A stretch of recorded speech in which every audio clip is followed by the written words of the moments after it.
Hindi ko alam kung huminto sila kung saan tindahan o dumiretso.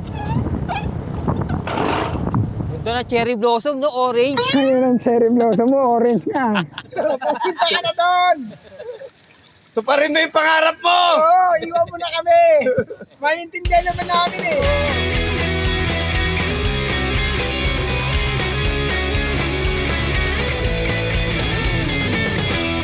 At ayun na nga, mga lubwin! Gulat ka, no? Ano yung intro? At ayun, apat kami ngayon mag-long ride. Kasama ko si Papa Jesus dyan. Bago naming tropa si Brad. At syempre si Tata, nagamit yung weapon tank. Kanya na yan, hindi na yan sa akin. Anyway, nandito kami ngayon sa Santa Maria, Bulacan. Hindi ko alam kung bakit dito ako nag-start mag-record. So ang lakad namin ngayon ay pupunta kaming Dingalan, Aurora. Sana lang walang magkaroon ng aberya sa amin ngayon. Kasi bago kami umalis ng bahay kanina, medyo umuulan-ulan, umaambon-ambon. Hindi maganda yung panahon. Pero nung tumigil na, lumarga na kami. So nag-start kaming umalis sa bahay mga 8:15 o 8:30, parang mga ganun. Hindi ko ngayon kung anong oras na. Anong oras na ba? 9:30. 9:30? Yes. So ilang oras na pala kami pumapadyak bago ako nagsimula. At dahil maulan na ngayon, bago kami umalis, naglube muna kami ng mga chain namin gamit ang BG HCF Waterproof Spray Lubricant. All-purpose sprayable aerosol lubricant that can penetrate tight spaces and lubricate moving parts. Pangmalupitan to, gawa ng ginagamit to sa mga metal components na laging exposed sa tubig like boats and marine components. Pero you can still use it as a normal lubrication sa mga automotive parts like kotse, motorcycles, and bicycles. Actually, may iba pa kaming ginagamit yung chain lube ng BG na pang-motor. Pwede din kasing pang-bike yan. Pero pinili namin yung BG HCF kasi nga waterproof at baka ulanin kami sa daan. Anyway, thank you BG Philippines for supporting the channel. Okay, balik na tayo sa vlog. Yung isang kasama namin, si Brad, classmate ni Jake sa AMA. Nakasama na namin to sa ride. Pumunta tayong MX Doon. sa may trails. Yun yung first time. Oo, yun pala. Hindi pala to yung first time niyang kasama sa vlog. Kasama pa pala siya dun sa may parang Honda MX Trails. Tapos dahil tropa niya si Jake susunod. Sana makasunod, sana matuloy siya. Pero naka-motor siya. And even Christian, Bading! kung hindi siya magkakaroon ng ibang lakad, susunod siya the next day kasi multi-day to eh. I mean, isang day lang yung ride, pero multi-day yung stay namin. Kasi sayang naman, nandun ka na eh. Di, baka bakasyon din. Well, itong Dingalan Aurora, nasa gilid to ng Pilipinas eh. Hindi namin alam kung gaano kami kabilis makakarating doon. Pero, ang takbuhan namin ngayon, benching ko. Minemaintain namin yung benching ko para at least 8 hours, makarating na kami ng Dingalan. Pero syempre, habang humahaba ang ride, bumabagal yan. Siyempre, napapagod eh. Kaya hindi namin alam kung ma-maintain namin yung benching ko pataas. Pero sa ngayon, mabilis takbuhan namin eh. So, ayan, nasa Pandibulacan na tayo. Bilis lang ng takbuhan.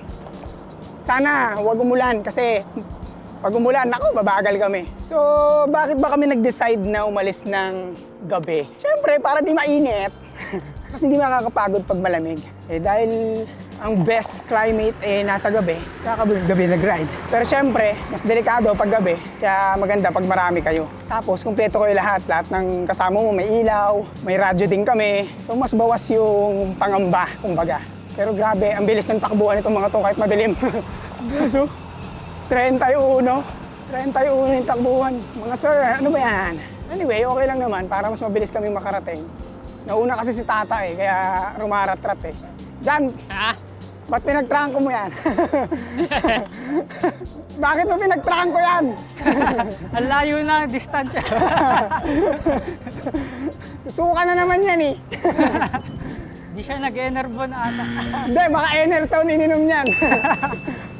pang manok. So, tumatrangko ngayon si Tata. Pero, bilis eh. Partida yan, naka-mountain bike yan. Anyway, gamit niya yung tangko na frame. Dadali niya yan sa Mindanao. Hindi ko alam kung ito yung last long ride na kasama namin siya. Pero malaking chance na ito eh. So, kumbaga send off to. Pero sabi ko nga dun sa last vlog ko, nung binigay ko yung frame na yun, malay mo, yung next ride namin, Mindanao na. Malay mo lang naman. Pero kung ganon, edi okay. Dilim. A few minutes later. Nagrematean yung dalawa. Naunahan naman ni Jan. Rumatrat. Trip yung dalawang yan. Kakarera ba kayo? Takbuhan natin, ano ah. Pero okay lang naman, 25 lang naman. 20-25 lang. Tataganado eh. Sakto lang. Baka antokin eh. Ano? Baka antokin. Ah. Oo. Sira. Oo, saan sa gitna pa.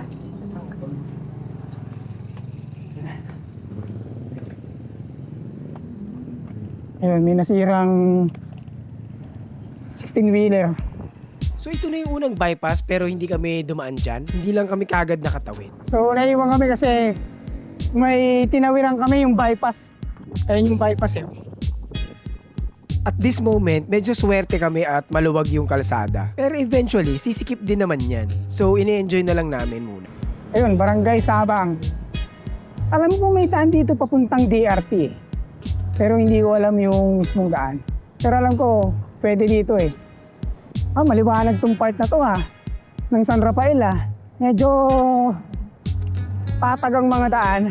Marami pa din hindi magandang kalsada pero wala masyadong ahon. Hindi din falls flat. Ito, lusong ng Bagya. Negative 1.2. So, palisong, uy, City Hall ba to? Ang ganda din na City Hall nila. Bakit yung mga City Hall dito sa Bulacan? Ang gaganda. Tulad ng isang video, yung City Hall sa SJDM, number 1. JDM, number 1. Parang maraming budget ang mga taga Bulacan Ang gaganda ng mga City Hall. Well, at least nagagamit sa tama yung budget. Kesa kinukurakot lang. Okay, bayan ng thank you. Nasa bayan na kami ng thank you ulit. Pagpasok namin sa bayan ng Thank You, tumambay muna kami sa 7-Eleven. Bumili ng maiinom at makakain para sa ride. In fairness ang lamig ng 7-Eleven sa bayan ng Thank You. So, nasa San Ildefonso na kami. Dito ba galing yung basketball? Hindi na nila kilala yun. Si Ildefonso. Ah, Yan si o si Dalawa yun eh. Oo nga. Actually, 3 yon. Si So- Danny yung tinutukoy ko. Tambay muna kami 7-Eleven. Time check.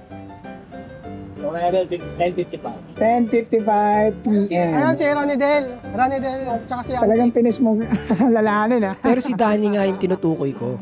Anyway, so pahinga kami. Break muna kami. 2 minutes. Puta ng break yan. Sana pa, sana pala nag-free will na lang tayo sa kalsada. 2 minutes lang pala yung ihinto. 5 minutes later. So, tapos na kaming magpahinga. Saglit lang naman kami doon. Bumili lang kami ng maiinom tsaka konting snacks. Next stop namin is Gapan na. So, malayo-layo to. Jan, ilang kilometers pa Gapan? Wala, mga ano siguro. Mga 15. 15. Oo. Diyan, lapit na lang pala. So, may pahinga kami after 15 kilometers. So, pwede na kaming rumat. Tatrat kami kasi tayo 15 lang pala eh. Pahinga na kagad eh. Tingnan namin kung dulo ng Gapan, baka dulo ng Gapan. So, yan, medyo maraming bus and truck din dito pala. Pero, hindi mabilis kasi medyo masikip yung daan eh. So, mabagal sila. Hindi masyado nakakatakot. Hindi nakakatakot? Siguraduhin mo lang mamaya kung hindi pa nakakatakot. Ang ganda nung ilaw ni Brad sa ano niya, sa drop bar, Tingnan niyo, galing, Ilagay natin yung link sa description niyan. Kung gusto niyo niyan. Ganda, nakalagay doon sa dulo ng drop bar. Alam ko, RGB din yan eh. Pwede mo iba-ibahin yung kulay niyan eh. Parang gusto ko yan Ilagay nga natin yung link niyan sa description. O lalabas na lang yan dyan sa left side ng screen niyo, sa baba. Cool! So, importante din talaga na may ilaw ka, na kitang-kita para visible ka sa mga kasunod mo na mga sasakyan. Meron din naman tayo niyan.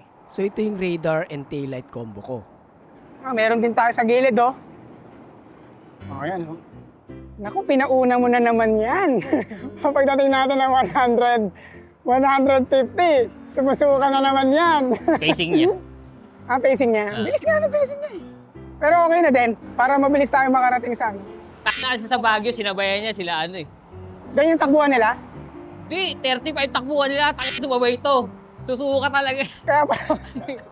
Kaya pala siya sumuka. Ako hindi ako humahabol eh. Bilis ni Tata, oh. Parang may gustong patunayan eh. Malalaman natin sa ride na to kung certified MGP ba si Tata. Abangan! Totoo ba yan, San Miguel na? Yeah, boy! Okay. San Miguel, Bulacan. Wala pa kami. Ayan na, nasa San Miguel, Bulacan na kami. So, konti na lang. Gapan na kasi San Miguel na to eh. Yay! Meron pa rin pala rito. O di ba? Nakakatakot pa din. Yan o, mga Ang daming dogs. Wolfgang! Mga Wolfgang! Wolfgang. Ever since nung bata kami nila dyan, ang tawag talaga namin sa mga pulutong ng mga aso ay Wolfgang. Kung saan ang takbuhan ni Tata? 30? Bilis niya. Alam ko na. Papunta na sa Mindanao. Pero ikot muna daw siyang Luzon. Kaya binibilisan niya eh. Oh, layo niyo. Hindi na siya makita. Hindi siya parang si Jojo. Ayun, nakikita ako. Hindi, nakikita ko pa rin. Pero yung ilaw ni Jojo, iba eh. Kaya ang pagitan ng ilaw nila, 9,950 versus 50 pesos. Oo. Oo. Actually, nung tinignan ko, 13,850 pala ang pagitan nila. Yan yung ilaw ni Jojo na masakit sa mata at sa bulsa. Anyway, ito na yung mas nakakatakot na part nung ride namin. Wow, gravel road! Gravel kami ngayon. Pusa. Kasalubong namin yung mga truck. Oh my God. Oh! Bawal magkamali. Kasalubong na nga namin yung mga truck, napakapangit pa ng Oh, kalsada shit. sa gilid.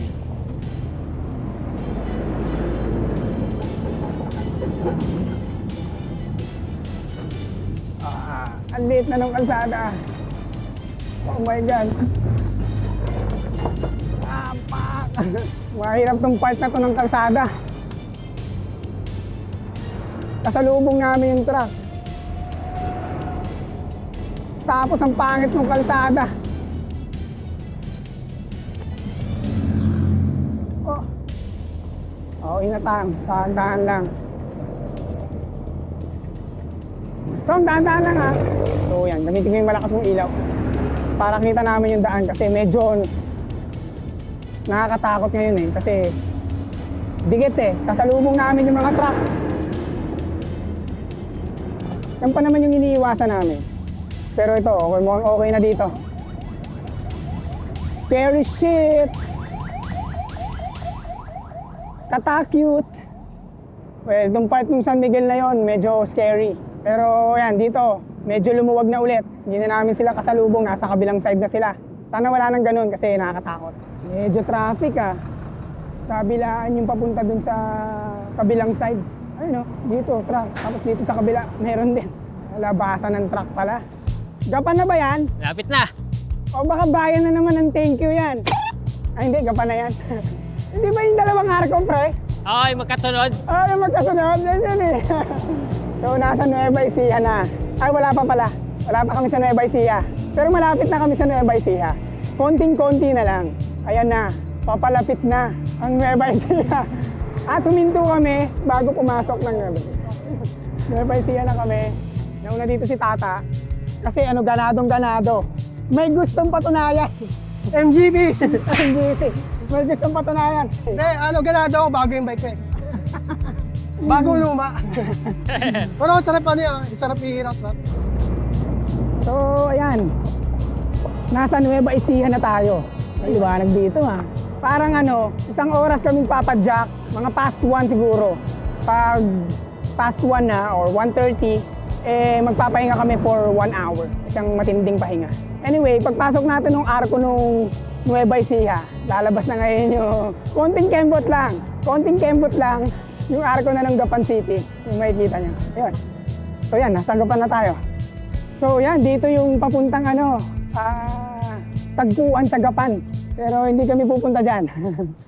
So ito yung mga moment na naghahanap kami ng makakainan at doon na rin kami magpapahinga ng 1 hour. At hindi rin nagtagal, nakakita din kami ng makakainan. Isang karinderya na malamig ang mga ulam. Buti na lang masarap. Di rin naman namin masisi kasi late na rin yung oras eh. 1:00 pasado na rin kasi ng umaga yan. So after kumain, pahinga-pahinga ng konti. Tulad na napag-usapan, 1 oras din kaming tumambay dyan. So after namin magpahinga, lumarga na din kagad kami. So, ayan, tapos na kaming kumain at lalarga na kami. Nakalimutan kong mag-sync ng audio. At yun na nga, nakalimutan kong mag-sync ng audio. Hindi ko na-explain kung para saan yun. Anyway, so nandito na kami sa madilim na part ng Gapan. Medyo walang ilaw dito, meron man napakahina. At habang naglalakbay kami, parang may nagbabadya. Kumikidlat-kidlat doon. Ewan ko kung makikita nyo. Ayun o. Sana hindi kami ulanin. Sana nga, pero alam ko na kasi yung mangyayari sa inyo sa future. 1 hour later. Hindi naman umulan, pero mababang padyak din yung nagawa namin. At sa sobrang haba, hindi ko na napansin na nasa Kabanatuan na pala kami. Kabanatuan na pala.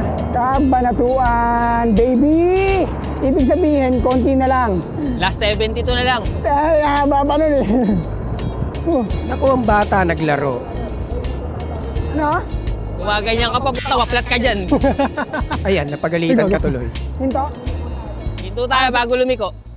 Sige. 5 minutes later. Hindi ko napakita, lumiko na pala kami dito sa ruta na papuntang Dinggalan. Meron kasing part na lilikuan talaga eh. So, lumiko na kami doon. And I think si Papa Jesus dyan naghahanap na lang to ng pwedeng paghintuan. Kaya ilaw. Maliwanag dyan. So, pahinga muna kami. Oh, mga tulog! Pero di lahat. Ayan, nagpapahinga lang naman sila kasi mabilis daw yung ano namin, yung ride namin ngayon. So, 60 ano na lang? 62? 65. 65. Plus 4, 69. 65 kilometers na lang pero alas 3 pa lang. So, mabilis-bilis kami. Ay, meron pala ako dito. Ayan, 65. 64.66. Oy, di siya pasyente. Di siya pasyente. Lakas-lakasan. Papagga. Mamaya pag-ahon. Lahat tayo sabay-sabay mamamat. Pag-ahon, San Goku muna. Hanggang sa muli. Bumaba na to si Bradley, oh. Ayos na. Okay, papahinga din ako. Moments later. Lumarga na kami ulit. Hanap lang kami ng 7-Eleven, magkakape sila.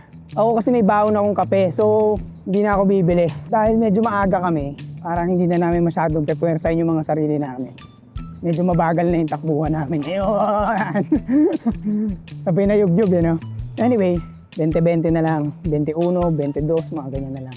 Kasi parang hindi na kami mapagod. Masyado rin kaming maaga eh. So kung 3 hours pa kaming papadyak, mga alas 6, alas 7, nandun na kami. So mabilis na itong ride na to. Saka walang nagka-aberya kaya ayos na ayos. Di mo sure. Huwag lang sanang mabate. Nakapag 7-Eleven na kami, nakapag-kape. Hindi lang ako nakapag-shoot. Pero nagpahinga kami ng saglit. Siguro mga ilang minuto din yan. So goal is pumadyak ng 1 hour. Then pahinga ulit saglit. Then tuloy lang ulit. Ganun lang. Oh! It looks like ahon to me. Ito na yung sa Palayan. Ito na yata yung last record ko. Tapos yung next, sa Laur na. Nagkaroon kasi ng problema yung camera ko eh. 4. Makunat! So, nandito na kami sa Laur. Hindi ko alam kung gaano kalayo yung hindi ko na i-record. Pero mahaba-haba yun, yung mga lusong, hindi ko alam. Medyo pabukang liliwayway na. Liliwayway? Ahon lusong. Pero ngayon medyo patag na. Ganda ng view kaso feeling ko hindi nyo makikita. Isipin mo, araw-araw ka nagbabike dito. No? Mataas yung bahay mo, ganyan, no? Nandyan lang sa tabi, oh. Yan, no? Ganyan, no? Kaya din yan, no? Ganyan. Mountain View Restaurant. Pero nakatalikod siya doon sa mountain. Dapat yung bukas yung part na may mountain. Hindi, meron naman pala din pwesto. After dito, dumating din kami sa pamosong tulay ng Laur.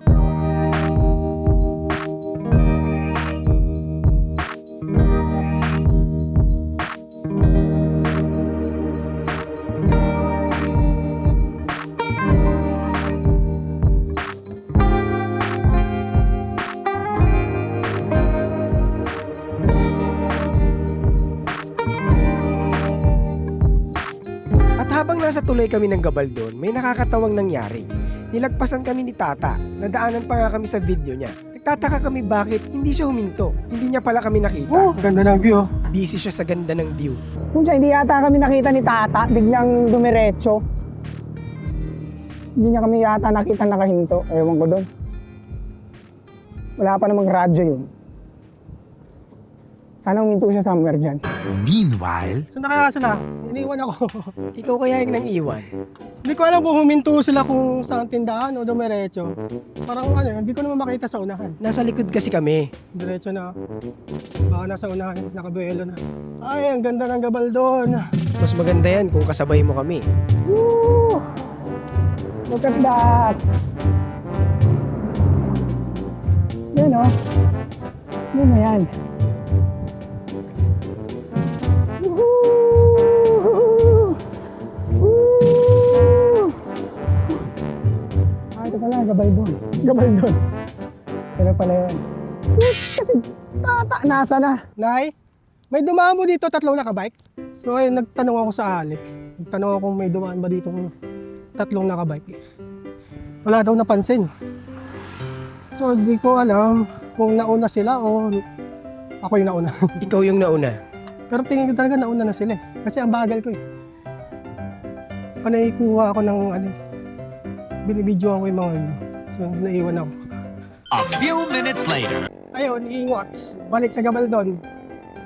Nauna na pala ako. Huminto sila somewhere, tapos di ko napansin. Kakabidyo ko. So, tinext ako ni Kuya Papa Jesus. So, binalikan nila naman sila. So ayan, bumalik na si Tata.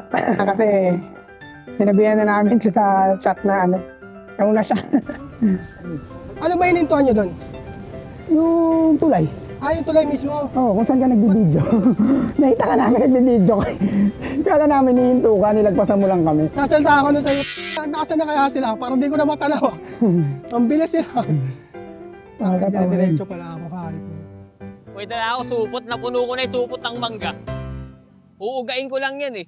Walang bigay dito tsaka hindi sila kumakain ng mangga. Oy, sobrang pa naman dami nung sawang-sawa na sila eh. Mula na buhay sila dito, mangga na yan eh. Ayoko na pumadyak. Bakit ako eh, gusto ko na lang gumulong eh. At wala pa rin bakery. Kanina pa kami talaga naghahanap ng bakery. Gusto yatang mag-agahan itong mga to. Pero wala eh.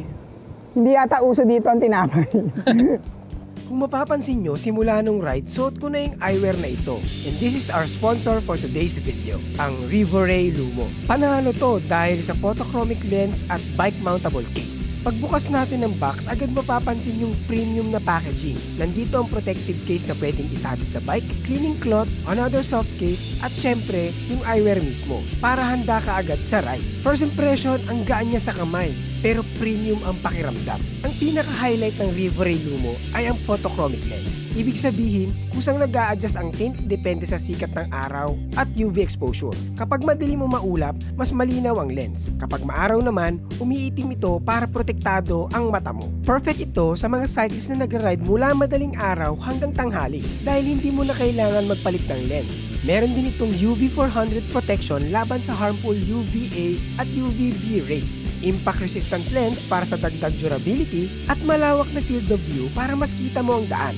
Magaan din ang frame kaya komportable kahit sa mahabang ride. Hindi ito tulad ng mga murang photochromic lens na mabibili mo sa market. Sa case pa lang, panalo na. Kung naghahanap ka ng isang eyewear na kayang sumabay sa iba't ibang kondisyon ng ilaw, sulit tignan itong Rivoray Lumo. At ang mas maganda, may available na discount sa official website. Puntahan nyo lang ang link sa description. So i-check nyo na ang official Rivoray website para makita ang latest promos and discounts. Tara, balik na tayo sa video. Gutom na si Papa Jesus dyan kaya gusto niya na ng makakainan.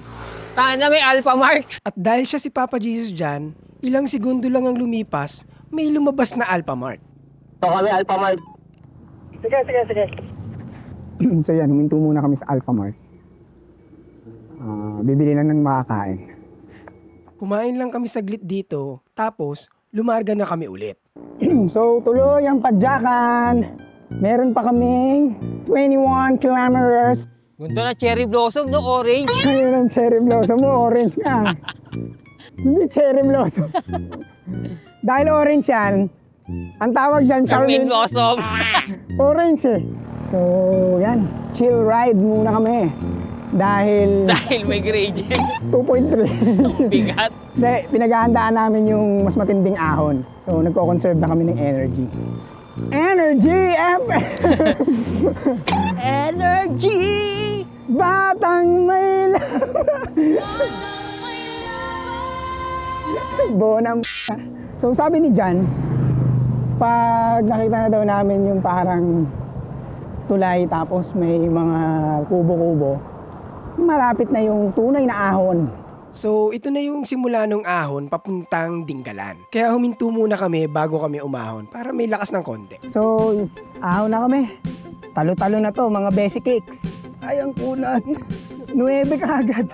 Pwede kayong overtake sa akin, ha? Mapagalan ko na lang to. Ayoko malaspag. Mga 3 to 4 kilometers na ahon lang naman yan papunta dun sa I Love Dinggalan na sign. So, mukhang ito na yung pinakatuktok ng ahon. Dito na sa Tinggalan. Sa Ilap Tinggalan. Type mo kaya. Huwag mo kaming antayin. Pupuntahan ka namin. So after dun sa pinakatuktok ng ahon, meron pang konting lusong papunta dun sa I Love Dinggalan na sign. Ayun na. Jan, nandito na kami sa I Love Dinggalan. Puntahan mo kami dito. Inantay lang namin sila tapos nagpicture lang kami ng mga bike and then lumusong na kami agad-agad. Ito na yung lusong, tapos pagbaba nito, yun na yun. Let's go! Ang labo mo kahit nasang takbo, hindi ka mapati, hindi ka makausap kahit isang takbo, hindi ka mahuli-huli. Ang labo mo.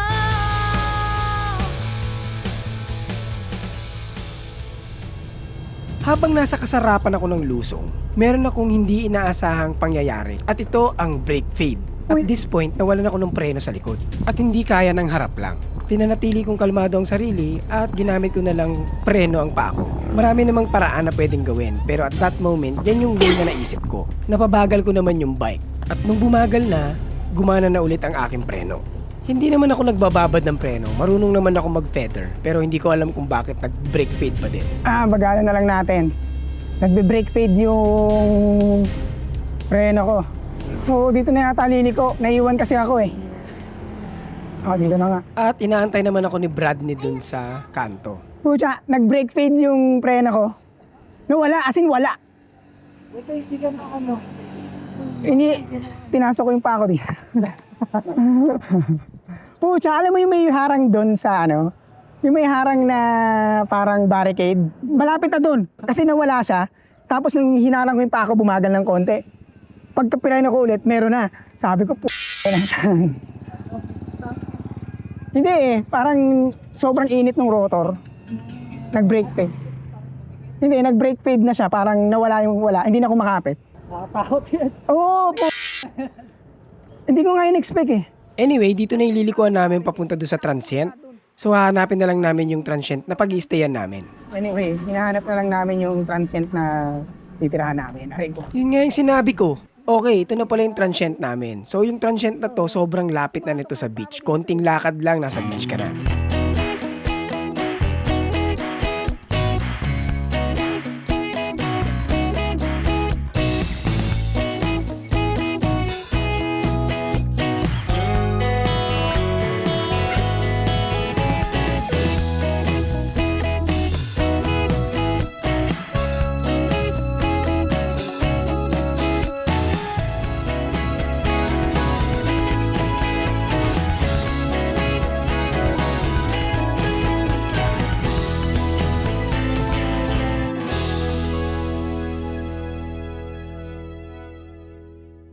Okay, room tour. So, meron dalawang double deck, isang dalawahan, so 4, taas, then baba. And then meron isa pa na solo. So, kami ni Papa Jesus dyan, ako dito sa baba, Papa Jesus dyan sa taas dahil siya si Papa Jesus. And then, ito naman yung aming sink, dito naman yung CR, ang luwag. Sabi nga ni Papa Jesus dyan, pwede kang habang tumatakbo, paikot-ikot. Meron silang iba pang rooms, like yung tuna, tanige, at yung room namin ay Blue Marlin. Parang ito yata yung pinakamalaking kwarto. Kasi naka-extend siya pa ganito dito eh. Compared dun sa dalawang. Anyway, merong resort dito sa kabilang side. Medyo shala kasi may pool. Pero hindi kami nag-book dyan dahil buhay dagat. At dahil sobrang aga pa, nagpahinga muna kami para makabawi-bawi naman kami ng lakas. At sa mga oras na ito, dahil maganda ang panahon sa Quezon City, nagpasya na rin ang pinsan ko na si Jake na sumunod sa Dinggalan. At dahil nakamotor naman siya, humigit kumulang 6 na oras ang naging biyahe niya. Habang kami naghihilik sa aming mga tulugan, siya naman ay naglalakbay sa mainit na ruta. Pero at least, mas mabilis siyang makakapunta. At dyan nagtatapos ang vlog na ito. Hanggang sa muli! Syempre, charot lang. Bading! Pagkatapos namin magpahinga, gumising kami ng 2:00 ng hapon at gumala muna kami sa tabing dagat habang inaantay si Jake. At hindi rin nagtagal, dumating din si Jake with flying colors. So, dumating na si Jake, dalang kanyang PG-1, 8:30 ako umalis. 6 hours talaga. 6 hours. Yee! Pusa! So, lumabas kami ulit kasi pupuntahan namin yung view deck. Parang mga 5 kilometers din yung ride na yun. Kasabay na namin si Jake, kasama namin. Nakamotor siya. Tapos kaming 4 nakabike. Dapat aangkas na lang ako kay Jake pero naalala ko, ako nga pala si Forever Bike Noob. Tapos ako yung nakaangkas sa motor. At dahil 5 kilometers lang naman yun, hindi na ako masyadong nag-record ng video dito sa baba. Doon na lang sa simula ng ahon. So I think ito na yung simula ng matinding ahon. Pula Pula sa climb pro natin. Huwag ka mag-alala boy, hindi lang yan pula. May purple pa dyan. Ang kinaiinis ko nga dito, kung kailan maaraw, tsaka ako naman nakalimutang dalhin yung Rivoray ko na shades. Mga 3 kilometers na ahon din to, na medyo mahirap lalo na pag ganyang oras kayo umakyat. At dito ko na nga madidiscover na, Konti na lang. Hindi ko napansin yung purple. May purple. yung purple kasi sa Climb Pro, ang ibig sabihin nun, sobrang tarik na ahon yun.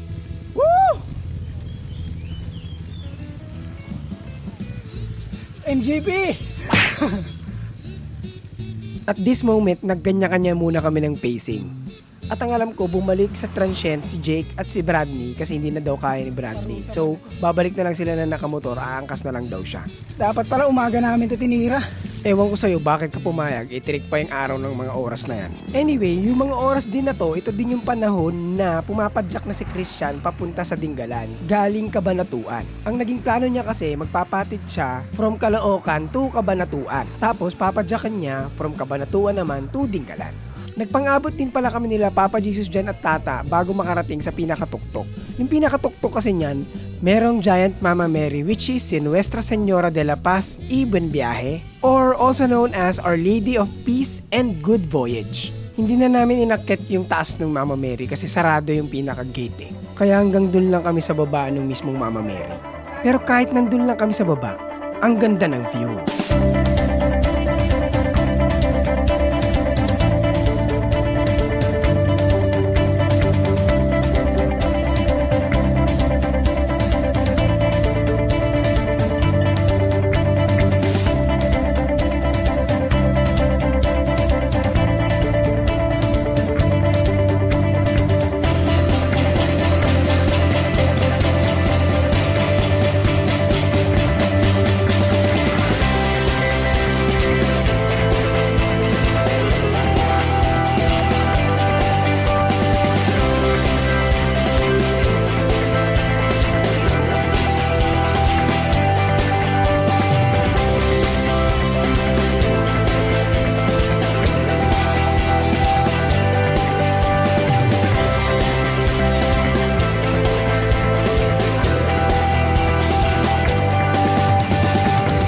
Dahil nga bumalik si Bradley at Jake, nagkwentuhan muna kami dito sa taas habang inaantay sila. Anyway, yung hagdan na inuupuan namin, yan yung hagdan papunta doon sa gate ni Mama Mary. Kaso sarado nga kaya hindi na kami umakyat. Eventually, dumating din naman si Jake tsaka si Brad dun sa taas. At dahil magdidilim na rin, nagmadali na rin kaming bumaba. So, pababa na kami ngayon. Medyo hinay-hinay lang ako ng lusong kasi nagbe-brake feed yung preno nung bike ko So, dahan-dahan muna tayo. Many minutes later. Back to our home base. Actually, nagmadali din talaga kaming bumaba gawa ng baka dumating na rin si Christian. At hindi rin nagtagal na... 30 takbo ako. So yan, nandiyan na si Christian. 60 lang kilometers, titiparin mo pa ba? Para lang ako nag-ano? Dalawang... Para lang ako nag-Pilipinas. So 20-20 ka lang din. Thank you ko, ganun. Siyempre, dahil kumpleto na kami, kainan na. At dito din natapos ang gabing ito. The next morning.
So sobrang aga nag-start ng araw namin. Gayunpaman, kahit kulang sa tulog at wala pang kain, mga siraulo pa rin talaga. Punta ka na doon! Punta ka na doon! Punta ka na doon! Tuparin mo yung pangarap mo! Oo, iwan mo na kami!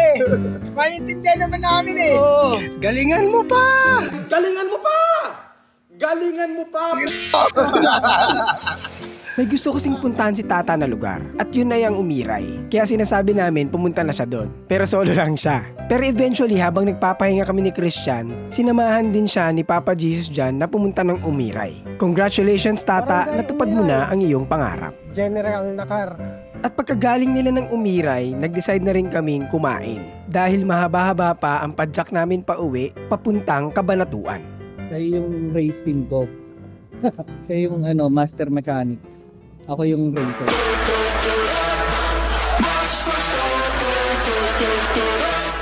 Eventually nakakita din ng kakainan yung race team ni Jake. Pero pare-parehas lang na manok yung in-order namin. Anyway, special thanks nga pala Mobile sa sponsor namin. Shoutout kay Sir Norman Cruz. Tsaka Sir Jay Tulaw, BG. Effective yung yung lube. Thank you. Peace. So kumain lang kami ng kumain hanggang sa mabusog at pagkatapos nun, uwian na. Tapos na ang aming bakasyon, pero ang bike ride tuloy pa din. Gawa ng our plan is, pupunta na kami ng Kabanatuan and then pipick upin kami ng L3. So 5 na kami ngayon. Team Mobile and Team BG, mga 60 kilometers pa kami papuntang Kabanatuan. Patayan una kasi ahon and then puro patag na after. Inayos ko na rin yung brake ko kasi mahirap na sa lusong later. Baka mag-brake fade na naman tayo, yari na naman. Ito na yata yung start ng Ito yung nilusong namin last time. So, kanya-kanyang pacing muna kami. So mahaba-habang ahonan din ang naganap. Merong mga green, merong mga red, merong mga purple. At bago matapos ang ahon, merong nagka-problema. Natanggalan ng pedal si Brad. Tanggal yung pedal. Ang kailan may boiler? Naayos din naman kagad namin yan, so nakapag-regroup na rin kami kaagad. So, ito na yung I Love Dinggalan na signage. So, lusong na to. Kaya, tara na. Mahaba-habang padyakan din yan hanggang sa magdilim. At syempre, kalagitnaan ng ride, may kulitan pa din. Welcome to Mobile Legend! Shoutout BG and Mobile. Wala kayong baka may uniform kayo ng Whisker yung suot natin. With wings. Mas maganda pa rin kung naka-t-shirt tayo tapos logo ng Mobile pero modest. Bading! Yung font niya, no? Yung font ng Mobile pero modest. Budes, masarap sa balls. Hindi choosy si Jojo yun, basta jersey yun. Ito Jesse. Jo, hindi niya kasi sumama eh. Sorry, Jo. Hindi chan ngayon. Makakamahal mo si Jojo. Paano yung ano? Saan na kayo? Maulan ba dyan? Pagkatapos tumambay sa 7-Eleven, larga na kami. Masyado kaming mabilis. Hindi na kami nababagay sa mundo ng mga tao. Hindi. Masyado kaming mabilis. Baka yung susundo sa amin, maunahan pa namin. So, chill na kami ngayon. Yes, tama ang narinig nyo, may susundo sa amin kasi hanggang Kabanatuan lang kami and then susunduin na kami from there. Malamang, dito na natin tatapusin tong epic ride na to. Ako nga pala si Nat, kasama ko si Papa, si Christian, si Papa Jesus John, at si Bradley, at saka si Jay, na nagpapaalala ng manatiling bike na bababuhay para tuloy-tuloy ang pasok ng kaalaman. Para